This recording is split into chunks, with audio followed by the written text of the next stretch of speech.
أحل لكم ليلة الصيام الرفث إلى نسائكم هن لباس لكم وأنتم لباس لهن علم الله أنكم كنتم تختانون أنفسكم فتاب عليكم وعفى عنكم فالآن باشروهن وابتغوا ما كتب الله لكم وكلوا واشربوا حتى يتبين لكم الخيط الأبيض من الخيط الأسود من الفجر ثم أتموا الصيام إلى الليل ولا تباشروهن وأنتم عاكفون في المساجد تلك حدود الله فلا تقربوها كذلك يبين الله آياته للناس لعلهم يتقون۔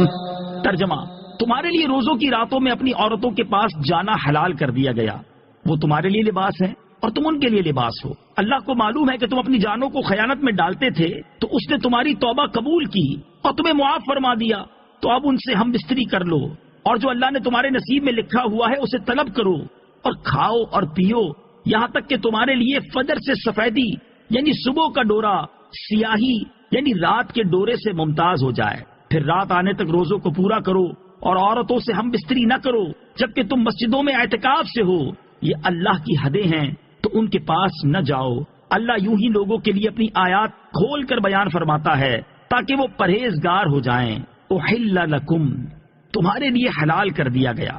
تفسیر صراط الجنان میں ہے شان نزول: شروع اسلام میں افطار کے بعد کھانا پینا، جماع کرنا نماز عشاء تک حلال تھا۔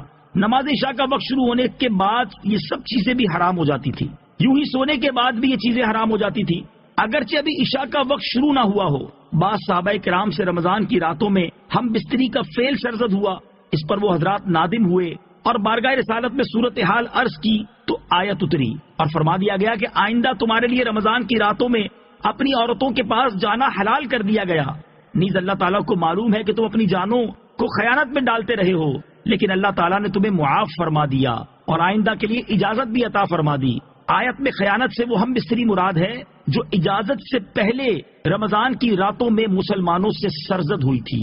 وَابْتَغُوا، اور تلاش کرو۔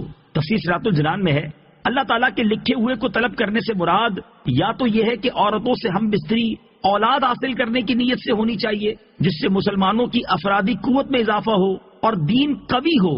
ایک قول یہ ہے کہ اس سے مراد شرعی طریقے کے مطابق یہ فعل کرنا ہے، اور ایک قول یہ بھی ہے کہ جو اللہ تعالیٰ نے لکھا اس کو طلب کرنے کے معنی ہے رمضان کی راتوں میں کثرت سے عبادت کرنا اور بیدار رہ کر شب قدر کی جستجو کرنا۔ وَكُلُوا وَاشْرَبُوا، اور کھاؤ اور پیو۔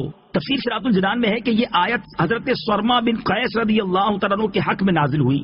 آپ رضی اللہ تعالیٰ عنہ محنتی آدمی تھے، ایک دن روزے کی حالت میں دن بھر اپنی زمین میں کام کر کے شام کو گھر آئے، بیوی سے کھانا مانگا، وہ پکانے میں مصروف ہو گئیں اور یہ تھکے ہوئے تھے اس لیے ان کی آنکھ لگ گئی۔ جب بیوی نے کھانا تیار کر کے انہیں بیدار کیا تو انہوں نے کھانے سے انکار کر دیا، کیونکہ اس زمانے میں سو جانے کے بعد روزہ دار پر کھانا پینا ممنوع ہو جاتا تھا۔ چنانچہ اسی حالت میں آپ نے دوسرا روزہ رکھ لیا جس سے کمزوری انتہا کو پہنچ گئی اور دوپہر کے وقت بے ہوش ہو گئے۔ تاجدار رسالت صلی اللہ تعالی علیہ وسلم کی بارگاہ میں ان کا حال بیان کیا گیا تو ان کے بارے میں یہ آیت نازل ہوئی اور رمضان کی راتوں میں کھانا پینا مباح فرما دیا گیا۔ آیت میں سفید اور سیاہ ڈورے کا تذکرہ ہے، اس سے رات کو سیاہ ڈورے اور صبح صادق کو سفید ڈورے سے تشبیہ دی گئی ہے، اور معنی یہ ہے کہ تمہارے لیے کھانا پینا رمضان کی راتوں میں مغرب سے صبح صادق تک جائز کر دیا گیا۔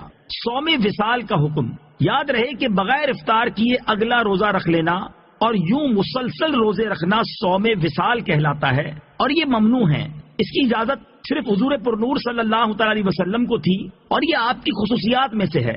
صحیح بخاری میں حضرت ابو ہریرہ رضی اللہ تعالیٰ عنہ سے روایت ہے، رسول اللہ صلی اللہ تعالی علیہ وسلم نے صحابہ کرام کو صوم وصال کے روزے رکھنے سے منع فرمایا تو انہوں نے عرض کی آپ تو وصال کے روزے رکھتے ہیں، ارشاد فرمایا تم میں میرے جیسا کون ہے، مجھے تو میرا رب کھلاتا اور پلاتا ہے۔ وَأَنْتُمْ عَاكِفُونَ فِي الْمَسَاجِدِ، جبکہ تم مسجدوں میں اعتکاف سے ہو۔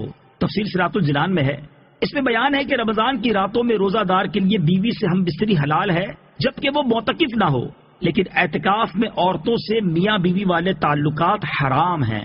اعتکاف کے فضائل، اس آیت میں اعتکاف کرنے والے کے بارے میں ایک شرعی مسئلے کا بیان ہوا، اسی مناسبت سے ہم یہاں اعتکاف کے بارے میں نبی پاک علیہ الصلوۃ والسلام کا عمل مبارک، اعتکاف کے فضائل اور اعتکاف سے متعلق مزید مسائل بیان کرتے ہیں۔ چنانچہ ام المومنین حضرت عائشہ صدیقہ رضی اللہ تعالی عنہا سے مروی ہے، یہ حدیث بخاری شریف میں ہے کہ حضور پر نور صلی اللہ تعالی علیہ وسلم رمضان کے آخری عشرے کا اعتکاف فرمایا کرتے تھے، یہاں تک کہ اللہ تعالیٰ نے آپ علیہ الصلوۃ والسلام کو وفات دی اور آپ کے بعد آپ کی ازواج مطہرات رضی اللہ تعالی عنہن اعتکاف کیا کرتی۔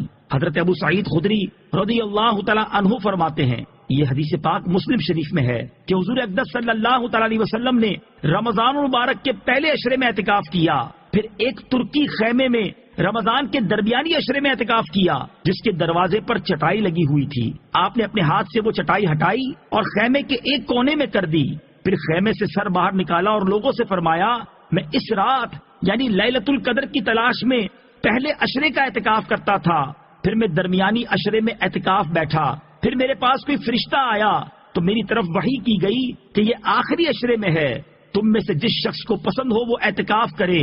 چنانچہ لوگوں نے آپ کے ساتھ اعتکاف کیا۔ حضرت انس رضی اللہ تعالیٰ عنہ فرماتے ہیں، یہ حدیث پاک ترمذی شریف کی ہے کہ نبی پاک علیہ الصلوۃ والسلام رمضان کے آخری عشرے میں اعتکاف کرتے تھے، ایک سال اعتکاف نہ کر سکے، جب اگلا سال آیا تو نبی پاک علیہ الصلوۃ والسلام نے 20 دن اعتکاف کیا۔ ابن ماجہ کی حدیث ہے، حضرت عبداللہ ابن عباس رضی اللہ تعالی عنہما فرماتے ہیں، نبی کریم علیہ الصلوۃ والسلام نے اعتکاف کرنے والے کے بارے میں ارشاد فرمایا کہ وہ گناہوں سے باز رہتا ہے اور نیکیوں سے اسے اس قدر ثواب ملتا ہے جیسے اس نے تمام نیکیاں کی۔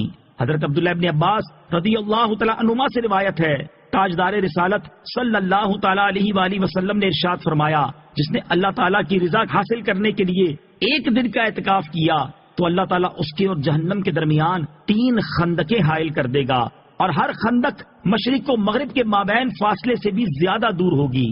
حضرت علی المرتضی کرم اللہ تعالی وجہ الکریم سے روایت ہے، جناب سید المرسلین صلی اللہ تعالی علیہ وسلم نے فرمایا، جس نے رمضان میں 10 دن کا اعتکاف کر لیا تو ایسا ہے جیسے 2 حج اور 2 عمرے کیے۔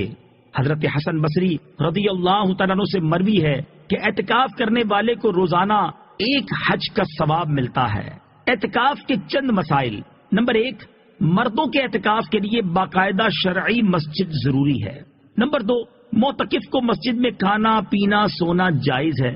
نمبر 3، عورتوں کا اعتکاف ان کے گھروں میں مسجد بیت میں جائز ہے اور فی زمانہ انہیں مسجدوں میں اعتکاف کی اجازت نہیں۔ نمبر 4، واجب اور سنت اعتکاف میں روزہ شرط ہے، نفلی اعتکاف میں روزہ ضروری نہیں، اور نفلی اعتکاف چند منٹ کا بھی ہو سکتا ہے۔ جب مسجد میں جائیں نفلی اعتکاف کی نیت کر لیں۔ نمبر 5، واجب و سنت اعتکاف میں 1 لمحے کے لیے بلا اجازت شرعی مسجد سے نکلے تو اعتکاف ٹوٹ جائے گا۔ وَلَا تَأْكُلُوا أَمْوَالَكُمْ بَيْنَكُمْ بِالْبَاطِلِ وَتُدْلُوا بِهَا إِلَى الْحُكَّامِ لِتَأْكُلُوا فَرِيقًا مِّنْ أَمْوَالِ النَّاسِ بِالْإِثْمِ وَأَنْتُمْ تَعْلَمُونَ۔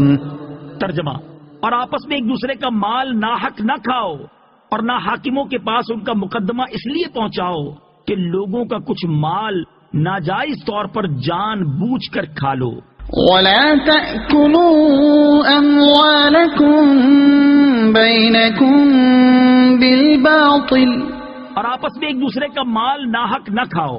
تفسیر صراط الجنان میں ہے، اس آیت میں باطل طور پر کسی کا مال کھانا حرام فرمایا گیا، خواہ وہ لوٹ کر ہو یا چھین کر، چوری سے یا جوئے سے، یا حرام تماشوں یا حرام کاموں یا حرام چیزوں کے بدلے یا رشوت یا جھوٹی گواہی سے، یہ سب ممنوع و حرام ہے۔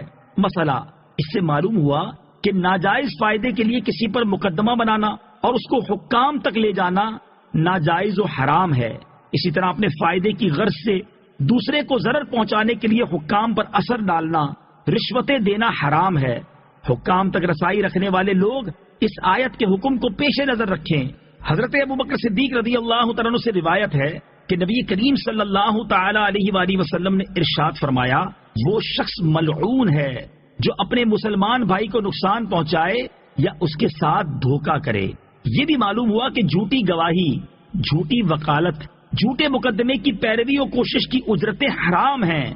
حرام کے بارے میں آگے تفصیل سے بیان آئے گا۔